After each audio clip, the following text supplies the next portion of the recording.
مر گیا تو تتلی بن کر ملوں گا، باپ کا وعدہ بیٹی کی شادی میں تتلی کی شرکت نے حیران کر دیا۔ چین کے شمال مشرقی صوبے لیونگ کے دارالحکومت شینیانگ میں 3 ماہ قبل ایک حیران کن واقعہ پیش آیا۔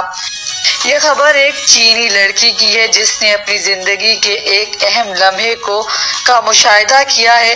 اس کے والد کو حادثہ پیش آیا، اسے زخمی حالت میں ہسپتال داخل کرا دیا گیا اور ان کی جان خطرے میں آ گئی۔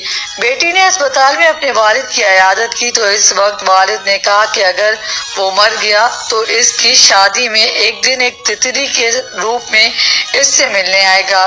اس وقت 19 سال کی بیٹی نے اس بات پر یقین نہ کیا بلکہ مسکرا دی۔ باپ شدید زخمی ہونے کی وجہ سے مر گیا۔ اس واقعے کے 3 برس بعد بیٹی نے شادی کی اور اپنے دولہے کے ساتھ شادی کی تقریب منائی۔ شادی کی تقریب کے دوران چینی لڑکی اچانک رو پڑی۔ اس کے بعد ایک نارنجی رنگ کی تتلی نمودار ہوئی اور پھڑپڑا کر اس کی طرف آہستگی سے جھک گئی، اس کے کندھے کے قریب آ کر بیٹھ گئی۔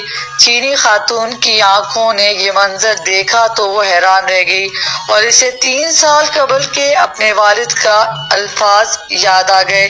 چینی میڈیا نے بتایا کہ گزشتہ دسمبر میں موسم انتہائی سرد تھا، درجہ حرارت 0 کے چند ڈگری تک پہنچ گیا تھا اور عقل کے مطابق اس قسم کی تتلی کو دیکھنا ناممکن تھا۔ یہ تتلی صرف موسم بہار میں نظر آتی ہے، لیکن وہ تتلی نمودار ہوئی اور اس نے حیران کر دیا۔ چینی میڈیا کے مطابق چینی لڑکی نے کہا کہ میں نے واقعی سوچا بھی نہیں تھا کہ میرے ساتھ ایسا ڈرامائی منظر پیش آئے گا۔ میرے والد واقعی یہاں تھے۔